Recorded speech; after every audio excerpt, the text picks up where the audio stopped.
nggak etis. Hal-hal yang kayak gitu itu menjengkelkan banget buat banyak orang tuh. Sebenarnya kan dalam kehidupan gitu ya, setiap orang punya harapan. Nah, ketika harapan tidak terwujud atau tidak terjadi, maka orang cenderung marah. Kenapa kita nggak marah? Karena kita sudah tahu kondisinya itu di umum.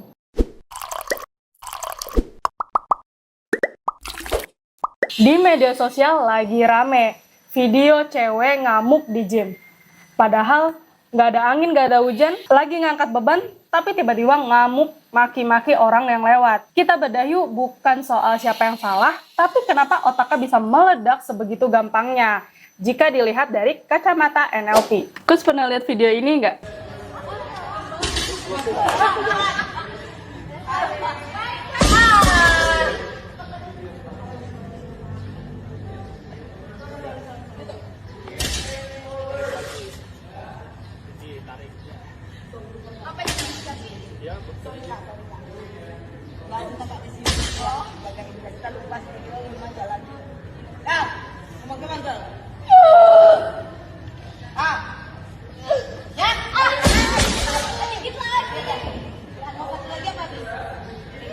Tadi karena ada lift dulu sih Bang nih. Pernah. Video ini gue pernah lihat. Dan ini videonya video viral. Video viral. Kok seperti apa setelah melihat video tersebut, Coach? Nggak etis. Kenapa itu, Coach? Ya nggak etis, nggak ngerti bahwa itu tempat umum. Ketika di tempat umum lu harus bersikap sebagaimana mestinya. Ya menurut saya nggak etis saja orang melakukan kayak gitu. Dan hal-hal yang kayak gitu itu menjengkelkan banget buat banyak orang tuh. Iya, benar-benar. Apalagi banyak banget yang ibaratnya bahkan ada netizen yang nyerang dia, terus ada yang upload langsung, terus nge-review, terus kayak ya pokoknya itu kayak nggak ada etikanya di secara umum gitu ya. Iya, kalau saya ngeliatnya gitu ya, walaupun banyak orang mengatakan yang salah dua-duanya. Kalau saya sih mengatakan enggak, yang salah dia. Nah sebenarnya kenapa sih seseorang tuh bisa ngerasa dunia tuh kayak seakan-akan runtuh cuma gara-gara orang lewat di depan kameranya gitu, Coach? Ini balik lagi ya, kan sebenarnya kan dalam kehidupan gitu ya, setiap orang punya harapan. Nah, ketika harapan tidak terwujud atau tidak terjadi, maka orang cenderung marah. Harapan tidak terwujud cenderung marah. Dalam konteks itu, dia merasa bahwa dia sudah pasang kamera, itu kan di tempat umum. Iya. Ya kalau saya mengatakan kalau di tempat umum orang nggak bisa marah, karena itu punya publik. Iya benar. Nah ini masalah, dia bisa jadi ngerasa dia senioritas, dia ngerasa kalau dia taruh situ tolong orang jangan lewat-lewat situ, itu bisa terjadi. Nah jadi kalau saya sama aja, misalkan kita ke mall, ada orang pasang kamera, terus kemudian saya mau lewat toilet gitu. Nah kemudian gara-gara mau lewat toiletnya itu jelas banget jalannya cuma menuju ke arah sana.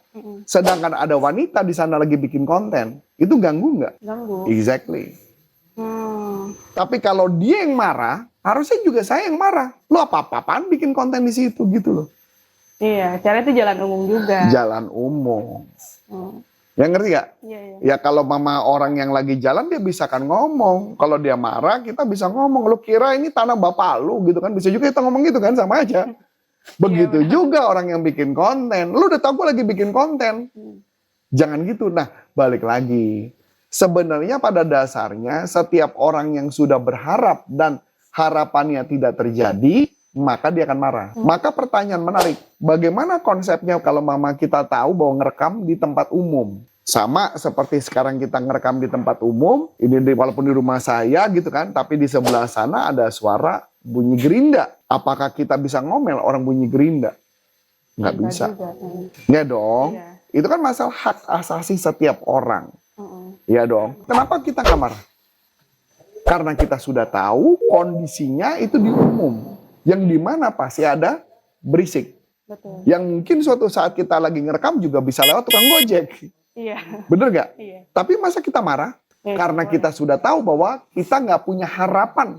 Jadi gini, kalau mama kita rekaman dan nggak ada suara bersih dan sebagainya, istilahnya itu bonus. Kalau kita ngerekam dan rekaman ini ada suara dan sebagainya, ya itu normal, tinggal bagaimana alat kita bisa menutupi masalah itu. Itu aja sebenarnya. Jadi Orang itu udah berharap banget, pengen dapet sempurna, kesannya dia strong, dia kuat. Ketika dia gagal, dia marah. Udah gitu doang. Sama aja kayak gini nih, gak usah jauh-jauh deh. Misalnya kamar saya gitu ya, saya taruh buku. Terus mendadak, begitu saya pergi dan sebagainya, begitu balik, ternyata buku di rumah saya udah nggak ada. Padahal saya taruh di satu tempat. Maka apa yang terjadi? Kemungkinan saya marah ada nggak? Ada. Ya itu. Kenapa? Karena saya ngerasa ini kamar saya atur, kemudian begitu diberantakan, dan ini sesuatu yang tidak saya pahami, akhirnya saya jadi marah. Itu yang terjadi. Kalau misalnya kita di posisi di gym gitu ya Coach ya, yang dimana kita salah satu orang yang memang lagi nge-gym di Nge-gym. tempat itu, terus kita juga yang memang sudah mempelajari ilmu NLP, apakah kita bisa memframe dirinya? Exactly, tadi frame-nya.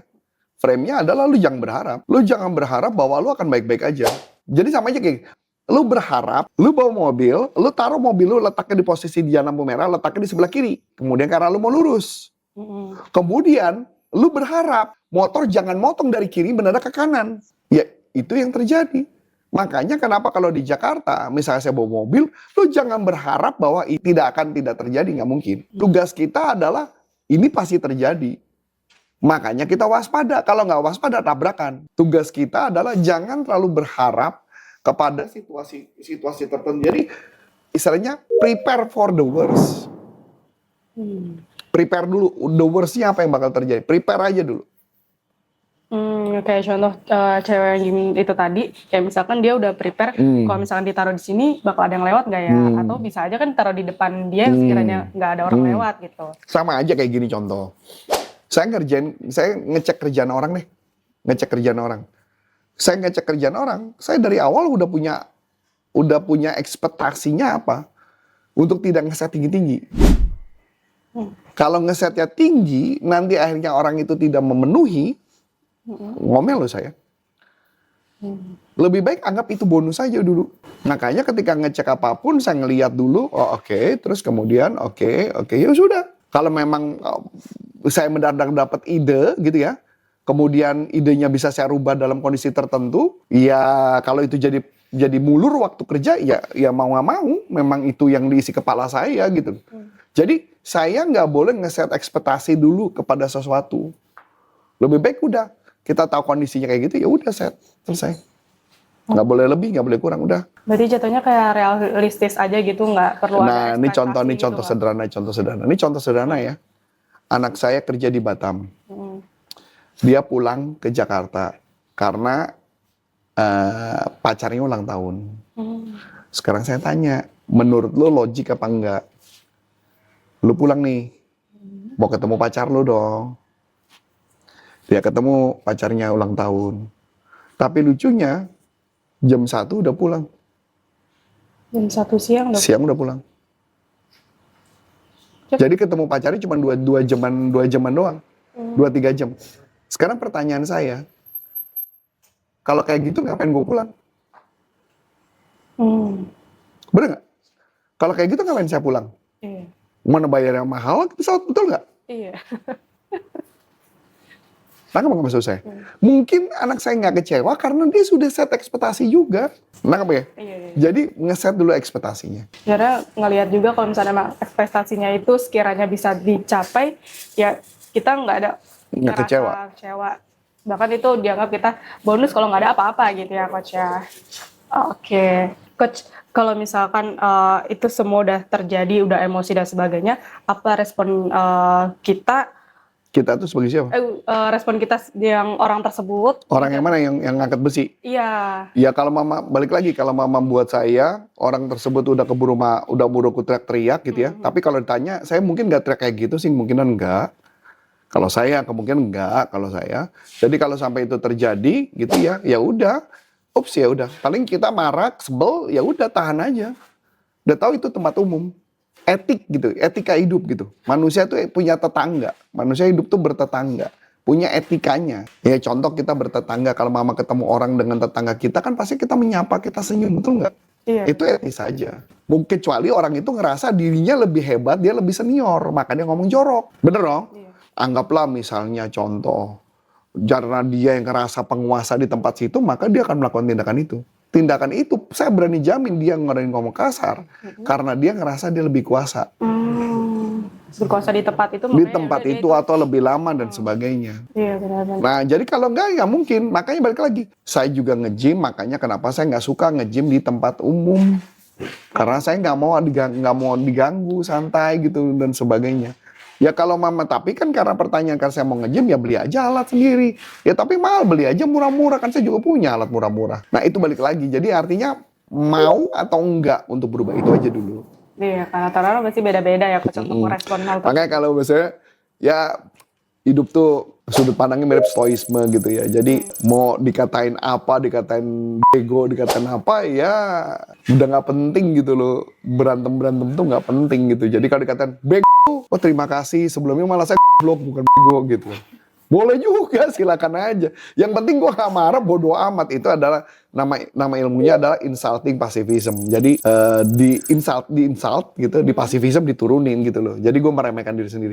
Biasa pelawak pakai gitu. Pelawak tuh pasti ngeledek gitu kan. Misalnya dia bilang, iyalah orang budak diajak ngomong ya kan gitu lah. Nah itu insulting pacifism. Ya jadi kalau gua bilang ya buat orang ngata-ngatain, tapi kan lama-lama juga capek. Iya. Orang juga capek. Nah bahkan kayak stand up comedy itu kan ada juga kan katanya. Misalkan, lu pelit banget. Ya kan gue Cina. Kalau gue Cina ya gue pelit gitu. Ada juga yang gitu. Itu namanya insulting pacifism. Iya benar-benar. Nah kayak gitu jadi gambarannya. Oke, menarik banget ya teman. Kalau teman-teman ada pendapat lain, tulis di kolom komentar ya. Dan kalau teman-teman mau diskusi langsung seputar NLP, langsung aja klik link yang ada di deskripsi untuk join ke dalam grup WhatsApp-nya. Cukup sekian dari saya Aulia. Dan saya Coach Antoni Saya mengucapkan terima kasih. Sukses buat Anda dan sampai jumpa. NLP for Business untuk Indonesia. Bye-bye.